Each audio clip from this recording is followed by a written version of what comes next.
Anything from Saturday show up on video that we didn't talk about? Not necessarily. I thought the offense functioned pretty well overall.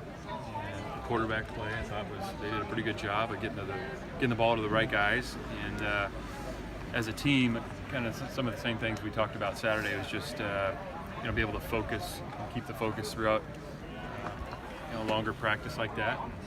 We got to improve as a team in that area. So. You just heard us debating about it. Can you remember seeing a guy engage with a blocker with one hand and make an interception with another? Talking about Lone's play? Yeah, that was a great play.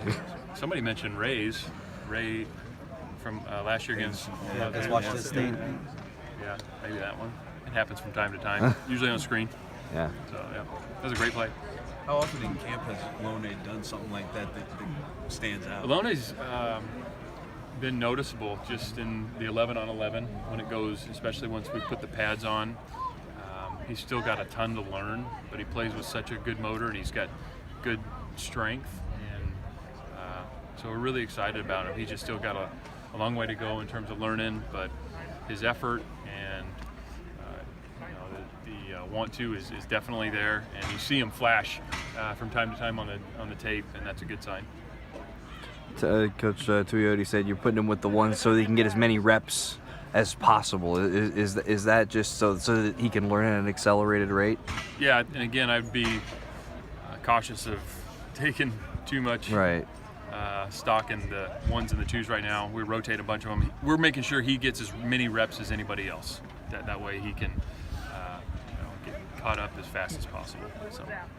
Played a lot of young guys in the secondary last year. What kind of growth have you seen from what they did last year, game time, to now in camp? I think the subtle things at that position, they can make the biggest difference. Understanding splits, understanding kind of what the offense is trying to do to you in terms of the speed or spacing of routes. So I think they're getting better and better there. Technically, we're still continuing to evolve, but Gerald's done a great job with that group, and really excited about them.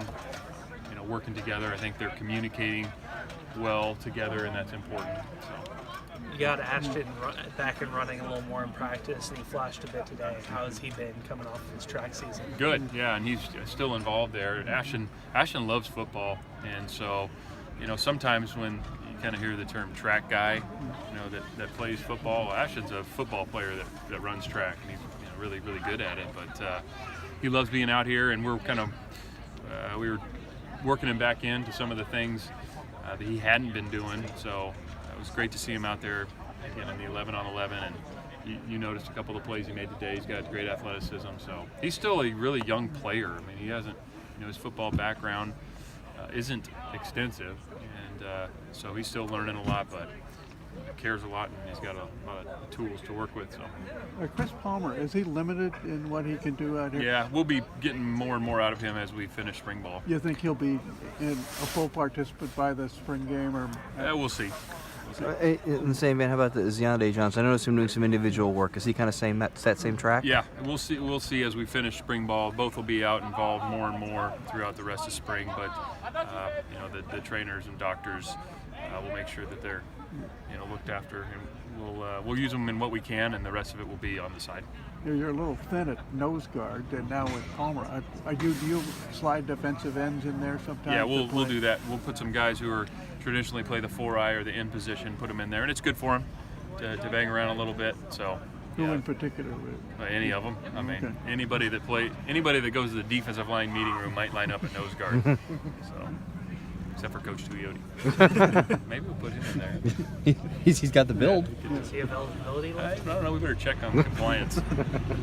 Biagio said on Saturday that he loves being able to get all the reps in just because you only have 4 running backs. But from a coaching perspective, how do you manage go with these my practices and then like the team to huddle? You only have 1 running back per group.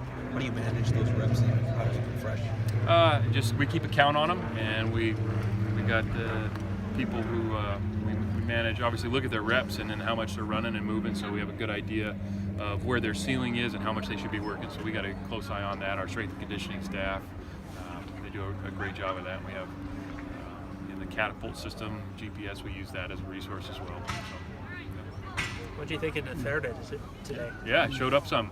I think we talked the other day about Alex, and goes back to last year in scout team, and he showed up during the week, again, preparing whoever we were playing and doing some good things, catching the ball, running the ball, and he's got good size. So nice to see him out there competing. What sense do you get from the team in general? Because he seems like he's a pretty relentlessly positive guy. I mean, parents lost his house, obviously, and he was practicing and playing that week and the next week. How do the guys react to a guy like that? Yeah, just like you'd think.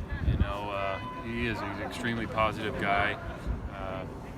His teammates really respect him and enjoy him, and he appreciates being out here and being a part of the team, which is really cool. And so I think the more guys you have like that, it just is infectious for your team. So. Is Vic Wharton out here? Vic is taking some personal time. He's still on the team, and we'll expect him back. Or do you do this in the spring, maybe? Or? I don't know yet. Yep. How about the Conaway and Demetrius? Haven't seen them out. They had some kind of minor things that happened last week, and we'll expect them back on the field. To what degree will be really dictated by the doctors and the trainers, but yeah, nothing. It's Dings and dents. term. Yeah, so we'll be all right there. Just in general on injuries in the spring and training camp is quite a bit different when you would be cautious versus during the season and a week to week. What do you mean? Just if a guy's kind of a little bit dinged up in spring or in training camp, might you be a little more cautious, sit him out a little bit more than you would during the season? Or is that Not necessarily, because Yeah, okay, nobody's sacred here, and everybody needs to practice. So if they're able to practice and go, we're gonna practice them. Yeah. So Anything else? All right. good. Thanks.